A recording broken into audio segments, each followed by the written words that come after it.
Bueno, arranquemos.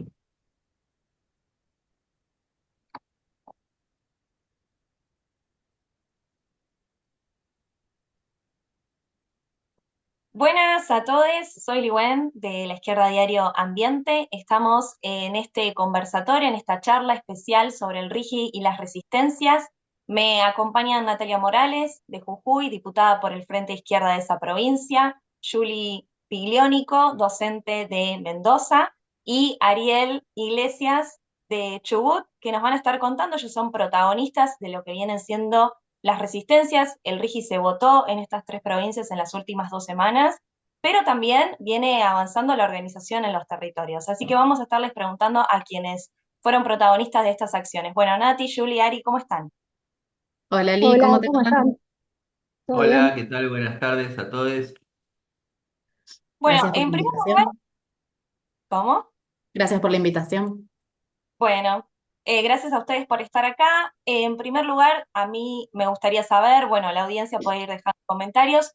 ¿Qué es lo que se acaba de aprobar en estas provincias? Porque sabemos que el RIGI es el régimen de incentivos para las grandes inversiones, parte de la ley bases, implica una serie de beneficios impositivos, aduaneros, eh, fiscales incluso que lo tienen a nivel nacional, pero ¿qué implica el avance en cada territorio provincial? ¿Por qué se están adhiriendo y de forma tan express, ¿no? En cada legislatura. Bueno, Nati, ¿querés empezar? Sí, me parece que primero dar cuenta de que ya había un RIGI minero, si hablamos de megaminería o extractivismo de litio, y que ya vienen las multinacionales, las transnacionales avanzando en los territorios, saqueando el litio, destruyendo humedales, como sucede acá en la provincia de Jujuy o en Catamarca, ¿no? Entonces, ¿qué es lo que hace hoy por hoy que, no sé, que Jujuy tenga una adhesión al RIGI? Me parece que lo que está haciendo es envalentonar a estas multinacionales que ahora en Jujuy solamente hay dos produciendo en esa fase de producción, pero alrededor hay varios proyectos que están avanzando en distintas etapas. Entonces, dar cuenta que, por ejemplo, en el territorio donde hay resistencias, donde están las 33 comunidades indígenas de Salinas Grandes y Laguna de Guayatayo, con el RIGI avanza, por ejemplo, Techin con Tecpeprol, Plus Petrol, Pan American Energy, diríamos los jugadores nacionales que tienen vínculos con las transnacionales y que están envalentonados, pero como vos decís, ¿no? Del otro lado hay resistencia. Bueno, claro, sí, la minería de litio que de tanto se habla, ¿no? Del litio y está como de moda ahora el nuevo oro blanco, pero también avanza la minería y la megaminería en provincias como Mendoza, ¿no, Julie? Sí, Lee, como decís, acá se aprobó también de forma express, como en Jujuy, bueno, Chubut y San Juan, otras provincias que comparten la capacidad metalífera que tienen, digamos, y que tanto los gobiernos quieren avanzar para saquear. Digamos, en Mendoza lo que se aprobó fue un proyecto de adhesión que tiene básicamente un párrafo que dice que se adhiere a ese capítulo de la ley bases, ¿no? Y que definitivamente no deroga la 7722, pero sí la pone en riesgo, una ley que recordemos fue masivamente defendida en 2019 y que es algo que está muy fresco, por lo que se apuran en avanzar con estos proyectos y no solo este, sino también otros, porque hay proyectos ya en marcha, como puede ser Potasio Río Colorado y Hierro Indio acá en Mendoza, de megaminería de cobre y oro, pero también hay proyectos que están en puerta, digamos. En el norte de la provincia, en Payata, ¿no? En un departamento que se llama Las Heras, acá de Mendoza, quieren avanzar con un proyecto que se llama San Jorge, que es de capital de una empresa, una multinacional que se llama Solway, que no está de más, digamos, decir que es una empresa offshore que está radicada en paraísos fiscales, por ejemplo, y que definitivamente no tiene licencia social porque este mismo proyecto ya fue rechazado por las comunidades y los vecinos de esa localidad en 2007, ¿no? Con corte de ruta, lucha, movilización, y es el mismo proyecto que quieren hacer avanzar ahora de forma express, ¿no?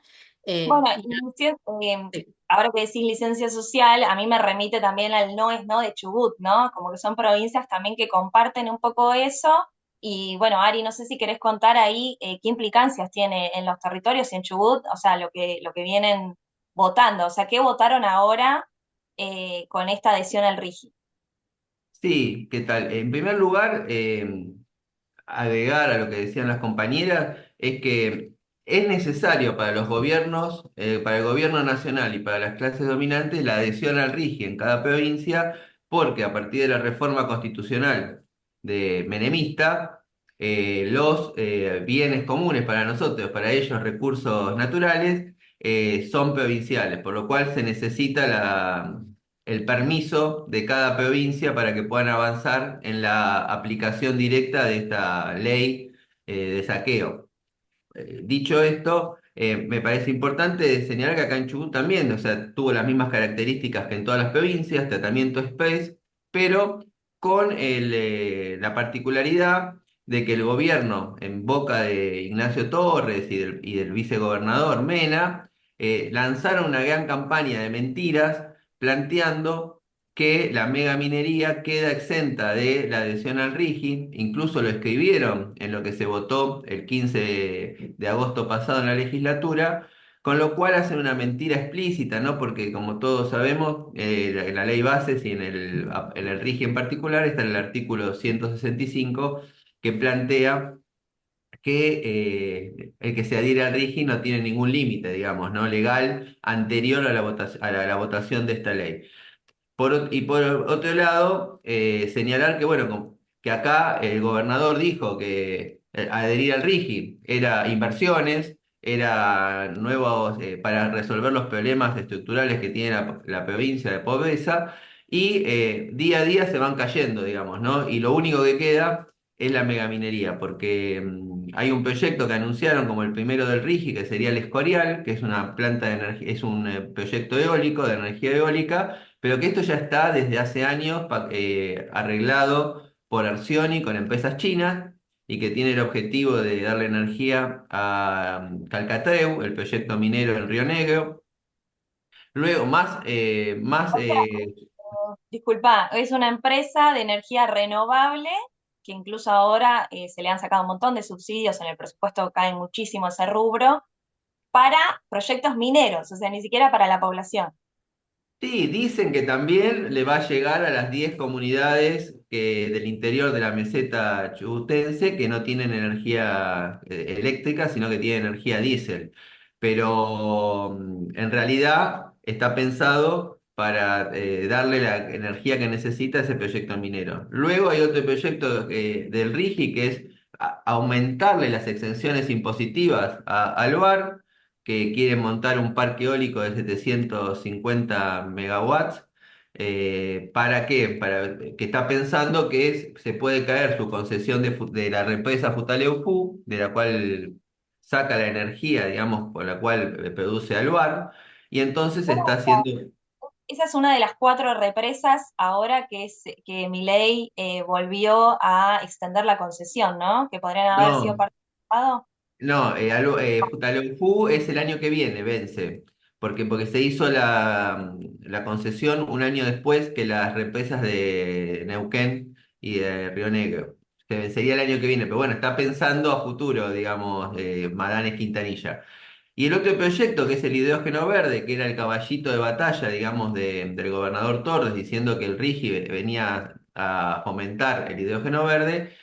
Parece que la empresa alemana que había avanzado en ese acuerdo retrocedió producto de los malos precios del hidrógeno verde, de que tiene poco mercado, por lo cual lo único que queda de toda esa batería de proyectos que habían lanzado, lo único que se avanzó es que hubo este año, se quintuplicaron las licencias de prospección y exploración minera en Chubut, centralmente para la minería de uranio.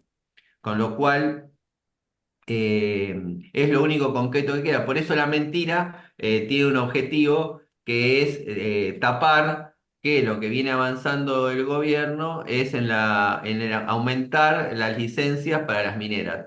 Y lo último, o no sé si querés preguntar algo, sino lo último para mí. Me parece muy importante esto, señalar eso, ¿no? Cómo mienten diciendo que no es para la megaminería, pero que son los proyectos que quedan en pie. Solamente un chivo, Magallanes Quintanilla es el multimillonario dueño de FATE, que viene de realizar despidos, por si quieren saber quién es, quién, digamos, detrás de todos estos proyectos. pueden buscar en La Izquierda Diario. Y me parece re importante esto de que la energía, como todos estos proyectos energéticos son también para los extractivismos, porque hay dos puntos fundamentales que todavía hay que ver cómo se van a reglamentar. Uno tiene que ver con esto de que todas las leyes y las normativas van a ser nulo de toda nulidad en las provincias, entonces eso implica leyes ambientales, no solo de ahora, sino que se puedan conseguir, porque es un régimen de acá a 30 años, entonces una posible ley de humedal, por ejemplo, no podría regir para estos proyectos. Y el otro es que las empresas van a tener prioridad en los insumos. Y cuando hablamos de insumos, la energía, como vos acabas de relatar, es uno muy importante, y el otro es el agua. Entonces, quisiera ver un poquito, porque estas son provincias con crisis hídrica, entonces, ¿qué implica, por ejemplo, el uso del agua en una provincia como Mendoza? Bueno, Lee, por lo que preguntás del agua, en Mendoza es un bien común protegido históricamente por muchos motivos. Uno es porque, bueno, hace ya una década que se viene expresando públicamente la crisis hídrica que existe en los informes, ¿no? de los científicos y las científicas. Y es un problema, fundamentalmente, en mi opinión, el problema es que quienes toman la decisión sobre cómo se usa ese bien común no tienen nada que ver con los intereses de las grandes mayorías. Por eso es que el agua, donde termina faltando siempre, es o en los barrios populares en verano, por ejemplo, ¿no? O para los pequeños productores agrícolas o los pequeños productores de ganadería caprina, por ejemplo, que suelen ser comunidades originarias, entre otras, y donde no falta nunca agua, digamos, en los barrios privados, donde viven los Vila de Mendoza, que dicho sea de paso, se sepa que tiene una cascada, por ejemplo, es dueño de una cascada, algo que es ilegal, y para la industria vitivinícola, que también es un sector muy allegado a quienes toman las grandes decisiones, ¿no? Pero para los pequeños productores, como te decía, es un riesgo el avance de estos proyectos del RIGI, pero también de otras legislaciones con las que se pretende avanzar, como el Código de Aguas. En Mendoza, el gobernador pretende que se avance con un nuevo Código de Aguas que busca, si bien darle poder al Ejecutivo, al gobernador, concretamente a Cornejo, para cambiar las prioridades de uso del agua. Es decir, en Mendoza hay una legislación que enumera las prioridades que tiene el uso del agua. El primero es el consumo humano, obviamente, y el riego para los cinturones verdes, para la alimentación, y en última instancia está la industria. Entonces, en este nuevo Código de Aguas, lo que se pretende es que el Ejecutivo tenga la potestad para decidir qué hacer con esos cupos de agua si hay un beneficio económico mayor, ¿no? Y han agregado el uso de la minería. O sea, está clarísimo, digamos, para todos que la intención del gobierno de Mendoza es avanzar con la megaminería, con el proyecto que te decía más temprano, recién, pero también con otros. En el sur de la provincia, por ejemplo, en Malargüe, que es el departamento de Jaque, el ex gobernador del PJ de la provincia, se quiere avanzar con al menos 40, más de 30 proyectos de megaminería de cobre, lo que significaría obviamente sacarle los cupos de agua a los pequeños productores agrícolas. Lo Claro, cual, y sí. cuando hablamos de agua, también me remite, ¿no?, a la pelea, digamos, que hubo el año pasado en Jujuy, que cuando se peleó contra la reforma, eh, era una de las consignas, ¿no? No al litio, sí al agua, sí a la vida. Esto también, ¿no?, entra en disputa ahí, Nati, ¿cómo lo ves? Sí, a mí me parece que es muy importante porque el RIGI lo que en un punto lo que pone en cuestionamiento es el agua como bien común y creo que hablando de Jujuy, la importancia que tiene la misma, sobre todo en lugares donde se llevan adelante los procesos extractivistas, la megaminería, como es la Puna Jujeña, que para que tengan una idea es una ecorregión donde todo el año hay déficit hídrico, donde hay un sistema, ecosistemas muy frágiles que se abastecen de agua solamente en la época de verano, con los periglaciares, con los humedales que hoy están en riesgo, y que bueno, sobre todo que además esos lugares son lugares de vida, no solamente de producción, como venimos sosteniendo, sino donde hay miles de familias de los pueblos originarios que viven en la misma, producen y llevan adelante sus cosmovisiones. Entonces, cuando hablamos de agua, y de lo que las implicancias que puede tener el RIGI es atentar sobre esas vidas, ¿no? Y por ahí algunos datos concretos es que en el caso de la puna jujeña, para que tengan una idea, es un alto porcentaje de las familias, más del 90% en distintos departamentos, que son las familias que viven, residen y producen en el campo, muy diferente a lo que sucede, por ejemplo, en las regiones donde avanza el agronegocio, que es menos del 30%, que en la puna jujeña se concentra, por ejemplo, el 40%, un poco más de la producción de cabras, más del 70% de la producción ovina en la provincia y casi el 100% de la producción de camélidos, ¿no? Entonces creo que esas producciones que además alimentan a esas familias también abastecen un mercado interno, un mercado regional y genera una economía que el Estado, en vez de incluso destinar presupuesto, mejorar la infraestructura para el riego, para el almacenamiento del agua, para que puedan vivir con servicios esenciales que hoy por hoy no los tienen, bueno, elige afectar la misma en pos de avanzar con esas grandes inversiones bueno, no sé, para comentar, recientemente tras la adhesión en la provincia de Riqui, la mesa del litio que está conformado por los gobernadores feudales del NOA, de la UCR, de Unión por la Patria, entre otros, dijeron que iban a venir, no sé, 19.000 millones de dólares de inversiones, generar 15.000 puestos de trabajo. Bueno, lo escuchamos años atrás, incluso en los 90, cuando abrían la puerta a la ley de inversiones mineras y la única consecuencia que vemos hasta el día de hoy es que la pobreza aumentó, que los puestos de trabajo no generaron lo que dijeron, incluso es mucho menor y precario, flexibilización laboral, y que sí está comprobado la afectación de las vidas de estas poblaciones y de los territorios, como venimos diciendo. Bueno, y incluso como es así, como afecta a actividades productivas, a otro tipo de actividades productivas y a comunidades, no avanza si no es con represión. Bueno, ahí sobre este tema, me parece que en Chubut estaban justamente en estos días avanzando con una modalidad, bueno, en Jujuy también, pero digo, represiva hacia las comunidades. Ari, sobre este tema, ¿querés comentar cómo viene, qué es lo que viene pasando?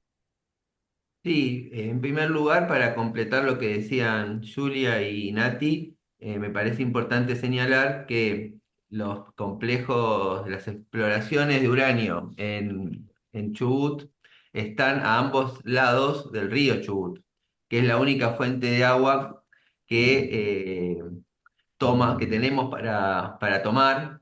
Las casi 300.000 personas que vivimos en el en el sector norte de la provincia de Chubut, además de todas las actividades productivas como el valle, que es el que produce los alimentos, ¿no? Para esa población. Y también señalar que el problema hídrico no viene de ahora, sino que en Chubut se secó un lago, el lago Cobolhuapi, por una combinación de un uso irracional del agua por parte de las petroleras, de Pan American Energy, que recién la nombraba Nati, más el cambio climático, y que esta irracionalidad también se manifiesta en que nunca se paran los pozos petroleros en Cerro de Agón, de Pan American Energy, pero sí la ciudad de Comodoro Rivadavia pasa muchos días de la semana, tanto en verano como en invierno, sin agua. ¿Por qué? Porque el agua es para las petroleras y no para la gente. Dicho esto, porque el problema del agua es un motor. Es un Eh, motor es un motor también de la lucha en defensa de los territorios y en contra del extractivismo en esta provincia, por lo menos, porque hay escasez de agua. Y el máximo, y un ejemplo que conocí hace poco, es que unas lamien mapuches comentaban que viven en el hoyo, rodeadas de lagos, de cascadas y de arroyos, y que no tienen agua potable en su casa, en su ruca. Entonces, mostrándonos la irracionalidad y que incluso les prohíben ir a buscar agua a los arroyos en verano porque el agua es para los turistas, para que se saquen fotos, y no para los pueblos que viven ancestralmente en esos lugares. No, Eh, y antes de avanzar en lo represivo, porque está bien desarrollar este tema del agua, en Mendoza también, ¿no? Hay ríos concretos que se verían afectados, Julie, que creo que no te dejé nombrarlos. Sí, sí, totalmente. Por eso también, como decía Ari, en Mendoza también, el agua es uno de los factores más importantes a la hora de defender los territorios y de enfrentar estos proyectos.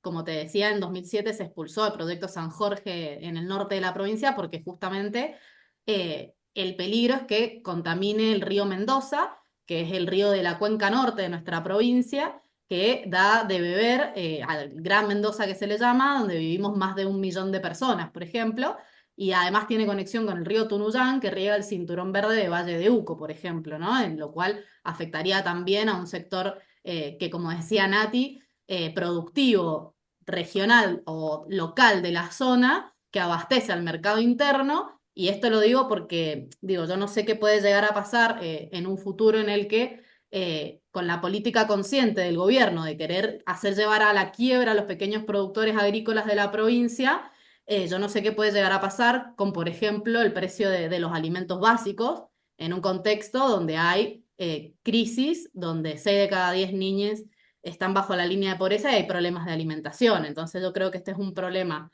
muy grave y que no es solo el agua y no solo la economía regional, porque esto, como decía la Nati, arruina el trabajo y la forma de vida que traen y que llevan ancestralmente comunidades originarias en nuestra provincia, y arruinan el trabajo de décadas y la forma de vivir, sino también tiene un impacto sobre toda la comunidad. Por lo que preguntabas vos del aspecto represivo, Mendoza no se queda fuera tampoco. De hecho, hasta el gobierno de Mendoza, en la Cámara de Diputados hace un tiempo, llegó al absurdo de declarar que, por ejemplo, no existían las comunidades mapuche. O sea, Ah, y esto tiene un claro objetivo racista de avanzar sobre los territorios donde producen, viven y que cuidan las comunidades originarias.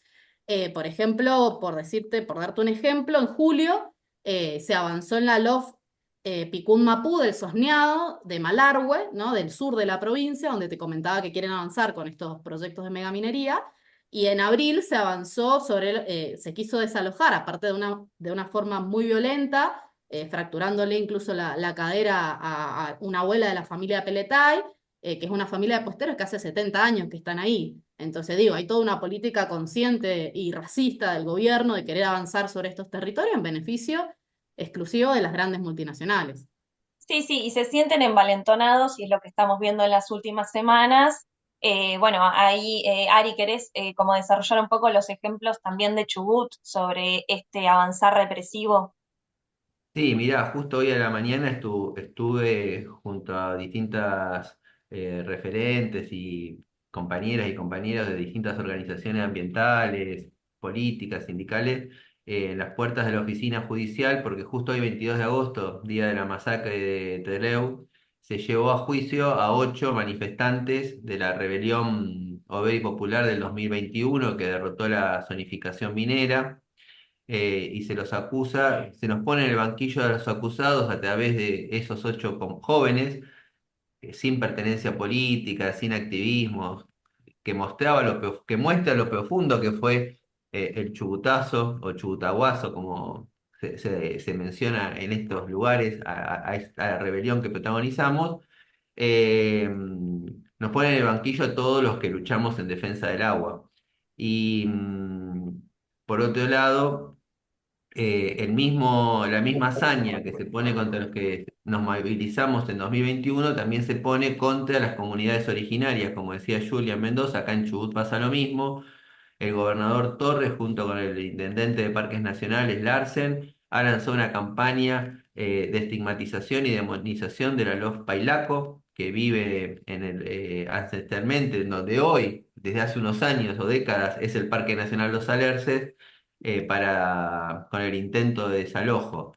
Es decir, esto es una muestra más, ¿no? de la justicia de racista que están en los estados provinciales.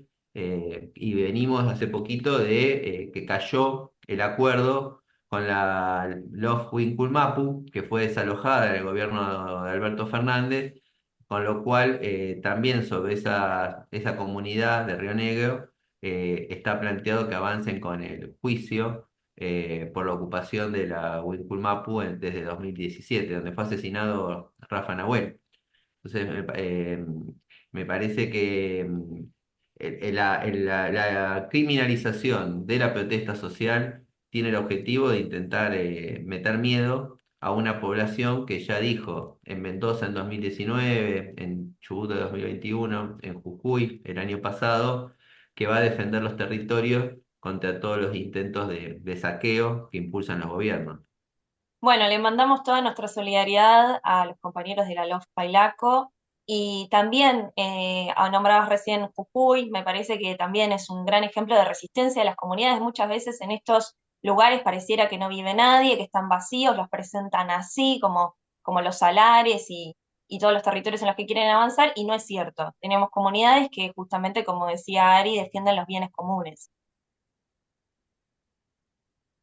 Sí, me parece que Jujuy ha mostrado ser un laboratorio de la resistencia de esos pueblos que lo hacen desde siglos, como bien lo comentan, pero que el año pasado ha potenciado su lucha y ha logrado tener un objetivo que fue, diríamos, romper las barreras que impiden los grandes medios de comunicación, de que se conozcan qué peleas vienen dando y cómo le vienen poniendo el cuerpo en los territorios, y potenciar esa pelea con una lucha que tuvo un salto político que permitió unirse con otros sectores que también salieron a las calles, como las docentes, como los trabajadores estatales, la juventud, y que ha expresado, diríamos, esa agenda de los pueblos originarios que incluso ha convencido a otros sectores de la importancia de no solamente defender el agua, sino también defender a pueblos que son oprimidos por estados racistas, colonialistas y capitalistas, ¿no? Entonces creo que por la situación represiva, bueno, la lucha contra la reforma ha mostrado cómo el Estado ha accionado de la manera más feroz, con la justicia, con las fuerzas represivas, con la persecución, con la infiltración, con todo el sistema que utiliza cuando un pueblo se pone de pie y se levanta, y que, bueno, sobre todo dar cuenta que hay más de 200 integrantes de comunidades indígenas del Tercer Malón de la Paz que están procesados por luchar por defender el territorio, el agua y contra el extractivismo, que la reforma de la Constitución incorporó ya RIGIs, diríamos, inversiones provinciales e incentivos, y que bueno, que siguen las imputaciones, que seguimos peleando por la absolución y que con esto termino de que hoy también estuve yo participando en una conferencia de prensa de organismos de derechos humanos porque va a estar llegando la vicepresidente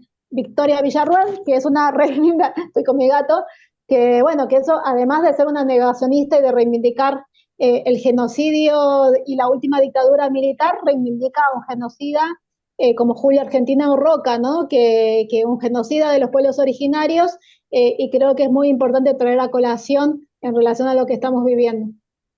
Bueno, me parece que quedó muy claro, como mostró Vicuña, tu gato, que Villarruel no se expresó justo cuando la nombraste. No, me parece muy importante. El intercambio está muy rico, esto de poder expresar de distintas provincias es clave. Estamos con Natalia Morales de Jujuy, con Julia de Mendoza, con Ariel de Chubut. También se aprobó el RIGI en San Juan y en Río Negro, donde estaba la disputa por la planta GNL. Me gustaría que en esta segunda ronda nos enfoquemos un poco en esto de las responsabilidades políticas, porque bueno, ya sabemos que Milei, Villarroel son negacionistas, no les importa la destrucción del ambiente, no les importa el avance en las comunidades, pero el consenso extractivista involucra a todo el régimen. Entonces me gustaría que profundicemos un poco en los sectores que aprobaron y que están detrás de esta adhesión. ¿Querés arrancar, Julie? Dale. Es muy importante lo que preguntás para tener en claro, digamos, quiénes son los responsables y a dónde señalar. Como decías, en Mendoza, en mi opinión, lo que estamos viendo es como la segunda parte de la película que vimos en 2019, con los partidos capitalistas que comparten este consenso extractivista del que hablás vos muy bien. En aquel entonces, nosotros cantábamos en la calle, se sabía que a Suárez y Sagasti los compró la minería. Por Suárez era el gobernador de Cambia Mendoza en aquel entonces, y Sagasti, que es la senadora nacional por el PJ actualmente. Y en aquel entonces cantábamos eso y hoy en día vemos casi repetirse el mismo procedimiento. En esta ocasión es Cornejo, ¿no? El gobernador de la provincia, el que encabeza de Cambia Mendoza junto a Jaque, que es el intendente de Malargüe, ¿no? Donde se quiere avanzar con Malargüe, Distrito Minero Occidental. Un intendente que fue también gobernador de la provincia del PJ, y aclaro porque el peronismo por ahí en las cámaras vota en contra, se puede dar ese espacio porque los votos a Cornejo le dan para, con su propia fuerza, avanzar, pero que son estas figuras las que buscan avanzar firmemente, ¿no? Aparecen en los medios, son parte de los lobbies empresariales, hacen conferencias de prensa, son los que están a la cabeza y bueno, obviamente también, como decías acá en la provincia, los funcionarios de Milei, ¿no? Que acá se llama Unión Mendocina, el partido de Marchi, también aportan, digamos, sí, con, Y pregunta, porque justamente venimos de una gran manifestación en 2019, ¿con qué relatos llaman a o votan o impulsan estos proyectos? Sí, tienen un problema porque, como bien decís, es evidente que en Mendoza no hay licencia social para avanzar con la megaminería, ¿no? Fundamentalmente por la defensa del agua. Entonces, yo lo que veo es que Cornejo, su fuerza Cambia Mendoza, ha cambiado de estrategia y ahora tienen un relato más verde, ¿no? De greenwashing que le dicen. Habla de la necesidad de extraer cobre para la necesaria transición energética, ¿no? Escondiendo y no diciendo que esa transición energética es un negocio más de los capitalistas y que está solo al servicio de sostener este medio de producción que, como venimos hablando, los beneficia a ellos y perjudica a las grandes mayorías, digamos. Eso a diferencia de Jaque, que en realidad él sostiene aún este relato desarrollista que han intentado meter históricamente de, bueno, se va a generar trabajo o van a llegar las inversiones y eso va a derramar, bueno, todo este relato desarrollista que sabemos que es mentira.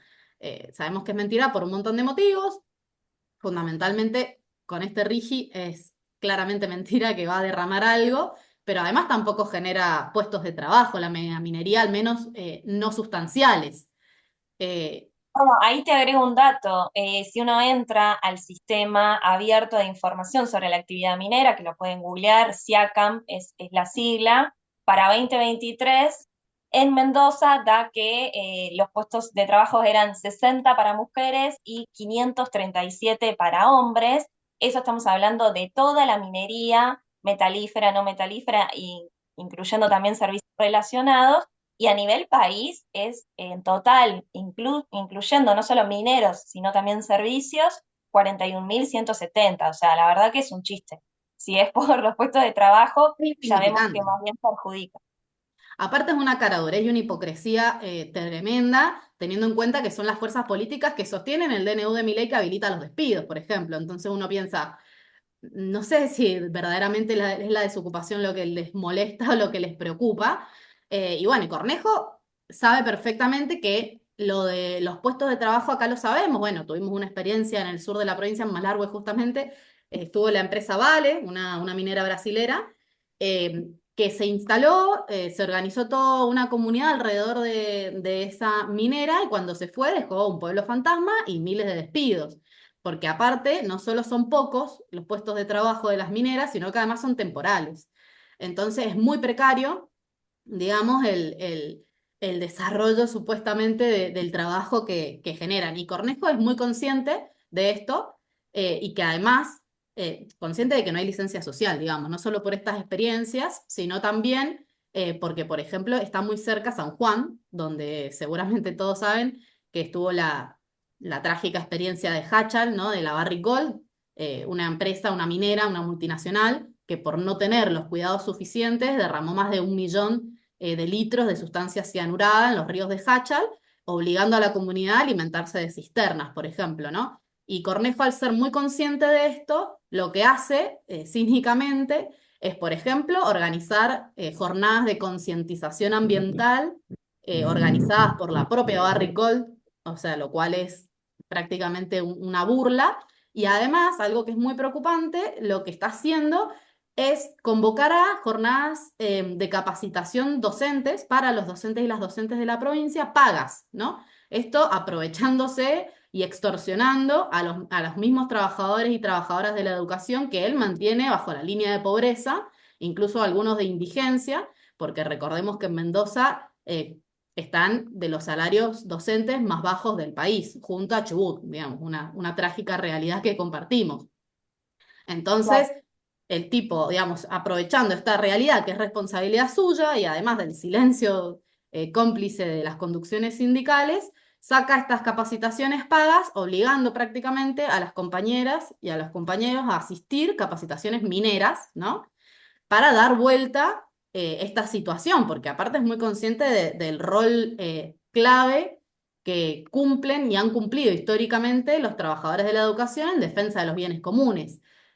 No solo en 2019, digamos, acá en Mendoza, donde el sindicato nuestro, el Sindicato Unido de los Trabajadores de la Educación, el SUTE, recuperado en aquel entonces por agrupaciones, un frente antiburocrático, se puso a la cabeza de la pelea en defensa del agua, impulsó la coordinadora por los bienes comunes y el agua, digo, un rol clave que tiene a la docencia, digamos, como protagonista, porque son quienes históricamente han organizado las asambleas y tienen contacto con toda la comunidad, ¿no? Y tienen un rol importante en la concientización y también en la organización.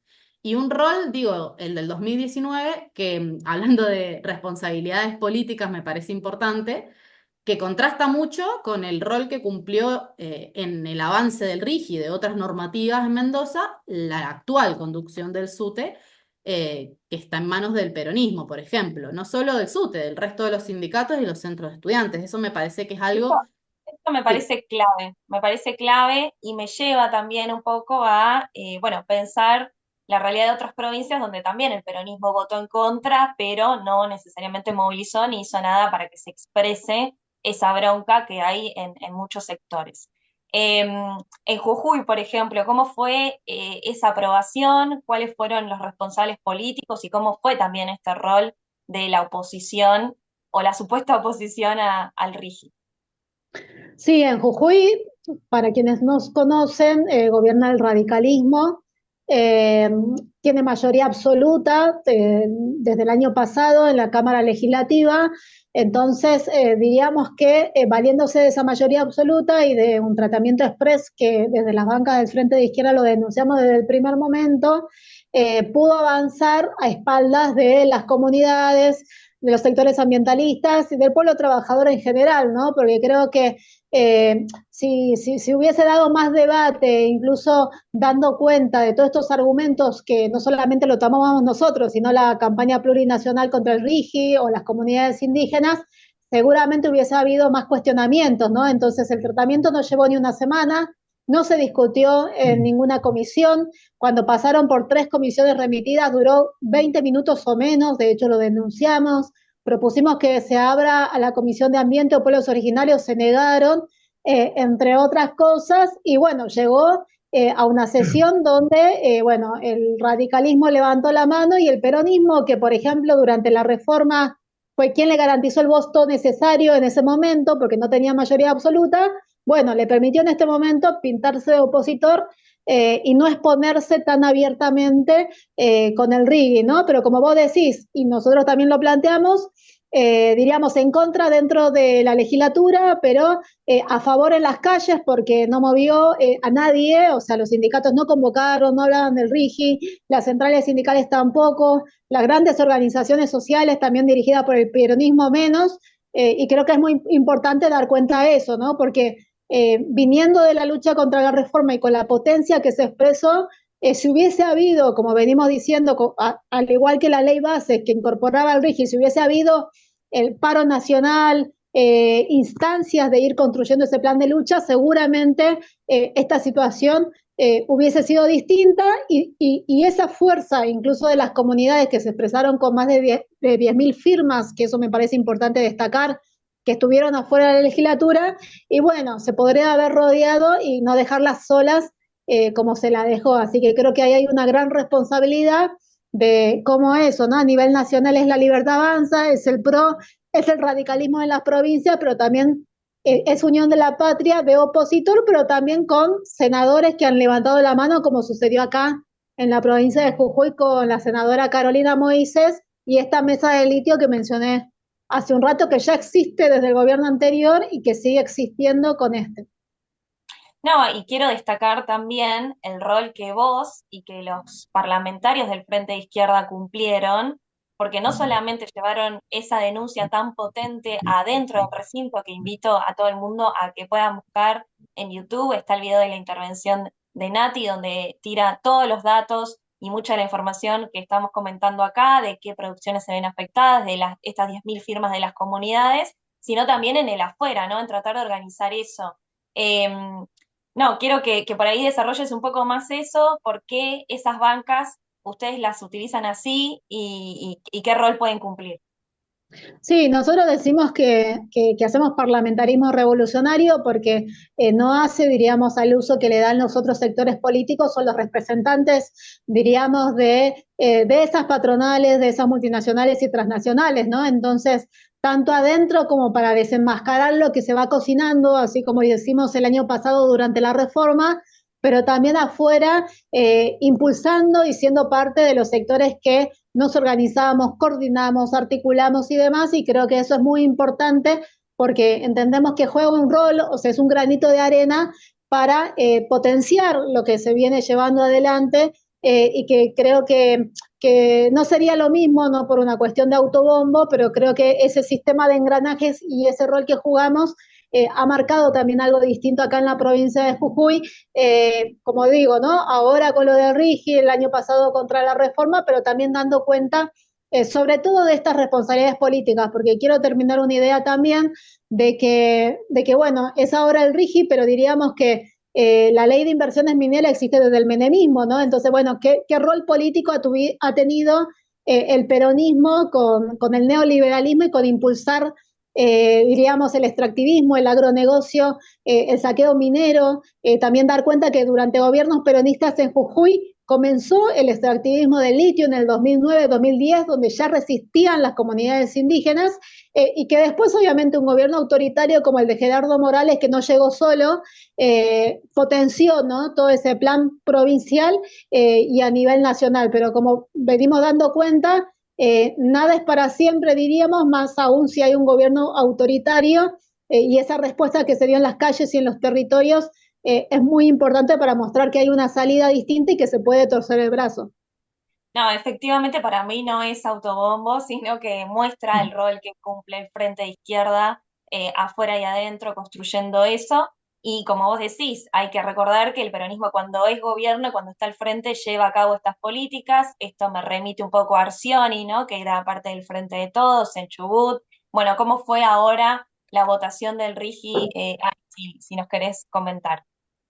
Mirá, en principio hay una gran similitud con lo que cuentan Julia y Natalia, porque en primer lugar la legislatura de Chubut, por una constitución totalmente antidemocrática, le da mayoría absoluta al gobierno que gana, es decir, que es una escribanía, digamos, por lo cual todo proyecto de ley que manda Ignacio Torres a la legislatura, hasta que se mantenga su bloque unido, pasa aprobado, digamos. Pero en esta ocasión, no solamente fueron sus 16 diputados los que votaron a favor, sino que también hubo dos que venían del peronismo.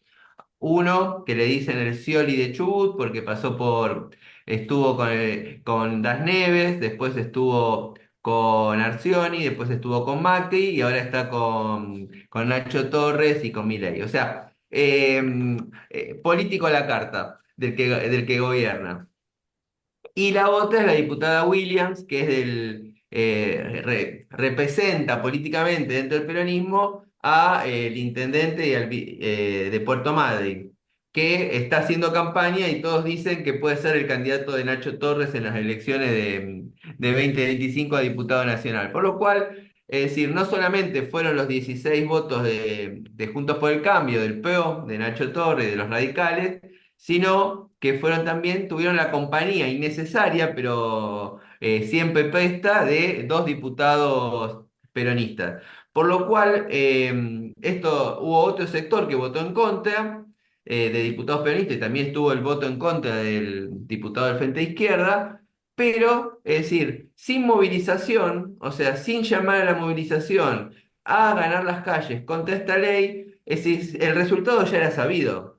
Por lo cual, la votación en contra en un sentido es simbólica, es para pensar también en 2025 o 2027, pero lo más relevante de los discursos de los legisladores peronistas eran, por ejemplo, la diputada Tatiana Goy, que representa al sindicato camionero en la legislatura, que votó la zonificación minera y ahora votaba en contra del RIGI, o del diputado Fita, Gustavo Fita, que es el dirigente de la CGT de Comodoro Rivadavia y legislador por el peronismo, que votó en contra del RIGI, pero que ponía como modelo de inversión Vaca Muerta,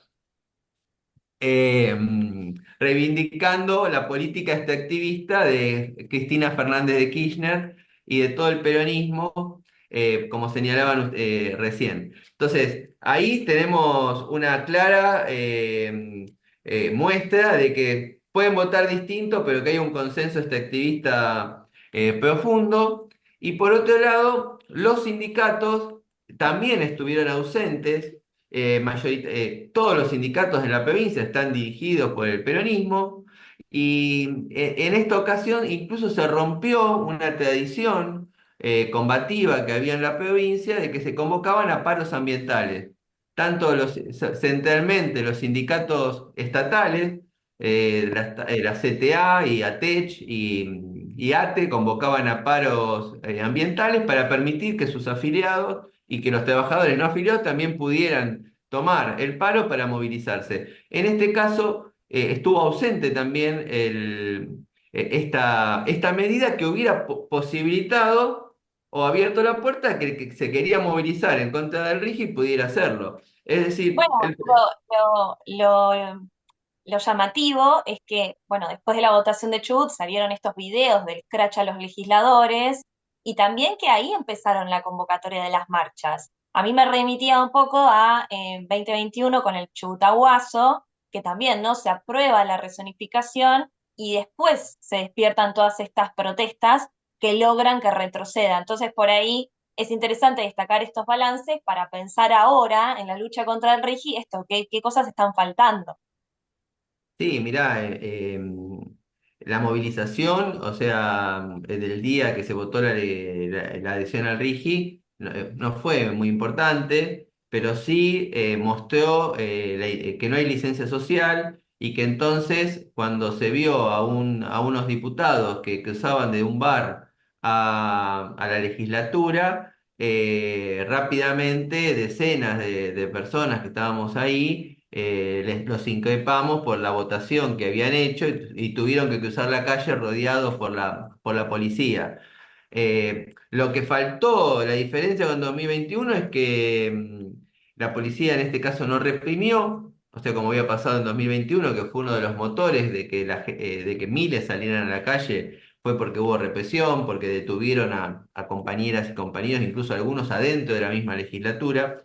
Pero, y esto de que fue express, como decía Nati, como decía Julia, de que la gente no sabía que se estaba votando, o sea, no sabía las implicancias que tiene el RIGI. No estaba claro como que era la megaminería. Ahora, pasada la votación, y me parece un hecho muy sintomático y auspicioso, empezaron a haber movilizaciones que congregaron a cientos de activistas ambientales y no activistas, que hacía mucho que no se movilizaban, tanto en la capital de la provincia como en Trelew. Y también empezó a haber un movimiento en Esquel, en El Hoyo, en Puerto Madryn, en Comodoro, y se está pensando en la posibilidad de una gran marcha provincial contra el RIGI, aprovechando posiblemente la fecha del 4, que es una fecha simbólica en la provincia. No, y para terminar, me parece importante señalar que los grandes ausentes de la jornada de esta primer batalla, digamos, que fue la adhesión al RIGI, fueron los trabajadores de la pesca. que jugaron un rol central en la batalla del 2021, porque al escuchar la represión y el ataque brutal, feroz de la policía contra los manifestantes, los que estaban embarcados obligaron a los capitanes de los barcos a volver al puerto, los que estaban en las fábricas procesando el langostino votaron paro y la paralización de la industria pesquera, uno de los sectores claves de la industria de Chubut, activista también, ¿no?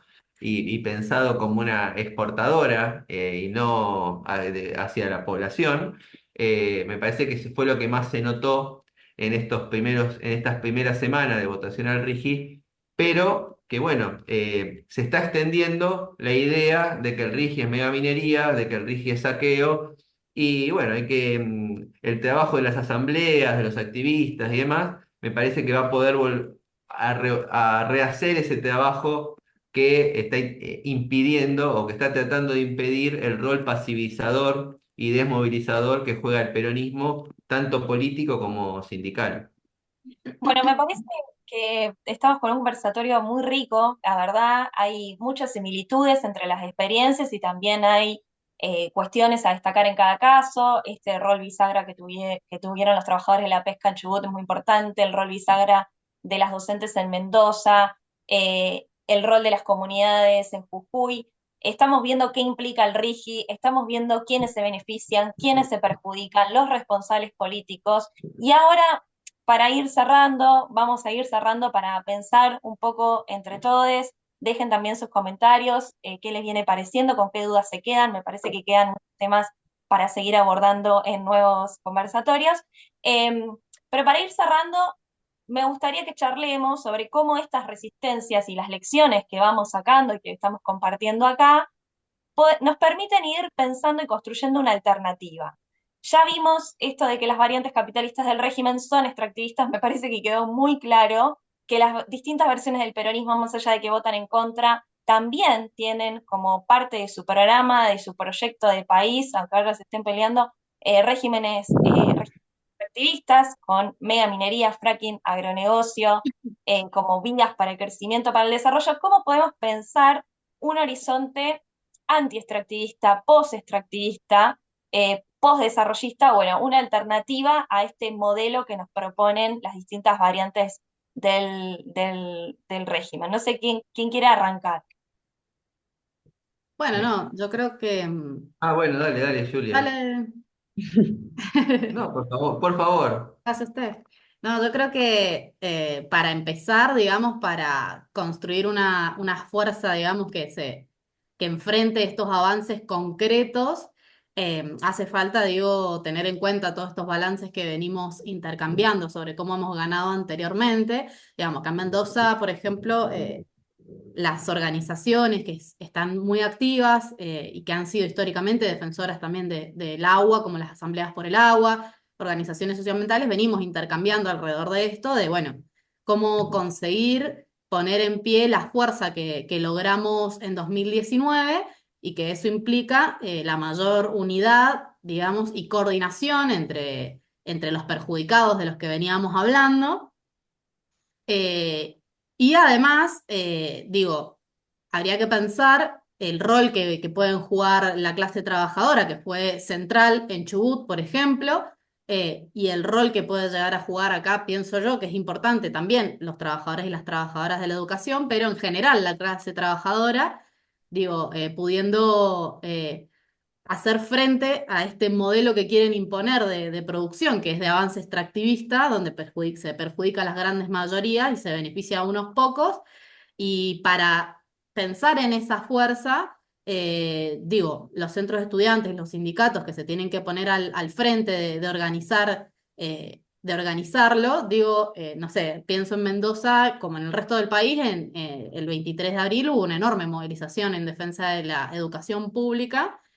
Pienso que esa fuerza puede también estar además al servicio de defender los bienes comunes y de conseguir esta coordinación y esta unidad de los sectores de masas para enfrentar estas políticas, pero bueno, que también hace falta pensar hacia allá, como decís vos, el post-extractivismo, digamos, con quiénes sería y de qué manera sería, y yo creo que que hay que tener en cuenta que mientras las decisiones las sigan tomando los capitalistas, los bienes comunes y los territorios van a seguir a la venta o peor, como ahora dispuestos para el saqueo, en perjuicio de las grandes mayorías, que esas decisiones las tienen que tomar democráticamente las grandes mayorías, con los trabajadores y las trabajadoras que tienen la posibilidad de poner la palanca de freno de emergencia, como se le dice en el ambientalismo, al frente, digamos.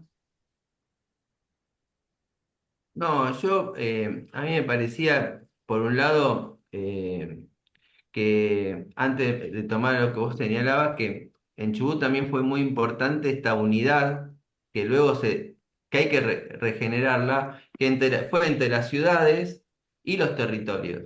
Es decir, la otra vez teníamos un intercambio con una compañera mapuche tehuelche que señalaba esto, ¿no? Que qué distinto sería si las comunidades originarias estarían a favor del saqueo y que permitirían, digamos, el ingreso de las mineras o de distintas empresas, cual sea, fracking o lo que sea en los territorios. Entonces que en Chubut, es decir, es el peso de las ciudades, pero esa unión con la resistencia que hay en las comunidades, me parece que eso es un punto que hay que trabajarlo y que desarrollarlo, y me parece que hace también a la idea de pensar cómo puede surgir una fuerza de izquierda de la clase trabajadora, socialista, anticapitalista, que tome a esa vanguardia de la clase trabajadora, a la juventud, a las mujeres y también a las comunidades originarias con un proyecto más de fondo. Ahora, por otro lado, me parece que una de las banderas que tendríamos que levantar es el no pago de la deuda y la ruptura con el FMI, porque no hay posibilidad de desarrollo económico, ni político, ni social, ni de independencia, mientras sigamos atados a la bota del FMI. Ya lo señalaba en la campaña electoral del año pasado Miriam Bregman, cuando hacía la campaña del Frente Izquierda, y me parece que eso día a día va tomando mayor claridad, no solamente para los que votan al Frente Izquierda, sino también para una gran cantidad de la población que ve que el destino del país está atado a lo que imponen desde Estados Unidos, desde Washington, desde las grandes potencias imperialistas. Y entonces, y acá en Chubut eso es concreto. Por ejemplo, eh, acá la explotación del petróleo es parte del origen de la provincia, y desde el 2016 que Das Neves tomó en el momento de que Macri dijo endeudémonos y surgió la deuda de los 50.000 millones de dólares, acá en Chubut se endeudó el gobierno peronista, se endeudó en 650 millones de dólares, y para pagar la deuda está atada a las regalías. Es decir, que directamente lo que se exporta del petróleo, un porcentaje directamente, ni siquiera entra a la provincia, directamente va a los bancos y a los acreedores internacionales. Entonces, de ese punto de vista, dejar de pagar la deuda es un primer punto muy importante, que va en contra de toda la lógica de los partidos de los capitalistas, porque ya sea el peronismo, el radicalismo, el PRO, los libertarios, lo primero que hacen es tomar más deuda. Y acá lo hizo el gobernador, que apenas asumió, tomó 200 millones más de deuda, es decir, que sigue hipotecando, digamos, el futuro. Entonces, me parece que contra el chamullo de la inversión que fomentan con el RIGI, lo que hay que aclarar que el RIGI fomenta el saqueo y el aumento de la dependencia, porque todas las inversiones de las multinacionales, si se concretan, se van a ir a sus casas matrices, y lo que quede para los gobiernos provinciales va a estar destinado para el pago de la deuda y no para mejores salarios para los docentes o para los trabajadores, para hacer un plan de vivienda o todas las inmensas necesidades que tiene el pueblo trabajador en cada una de las provincias y del territorio de conjunto, ¿no? Del país. Muchas veces cuando decimos esto se dice que es utópico, pero también utópico es pensar que seguir haciendo lo mismo nos va a sacar efectivamente de esta dependencia y de esta situación en la que aumenta más bien el saqueo, aumenta la pobreza, no hay soluciones. Eh, Me parece ahí que está atado a esto que vos decís, la ruptura con el FMI, y lo que decía también Julie, de pensar cómo nosotros democráticamente somos quienes decidimos qué hacer con nuestros bienes comunes, a problemas que hoy son bien concretos. ¿Qué hacemos con el litio? ¿Cómo podríamos implementar una transición energética? Bueno, vos esto, Nati, lo has discutido con las comunidades, por ejemplo, con proyectos concretos y qué es lo que han charlado al respecto.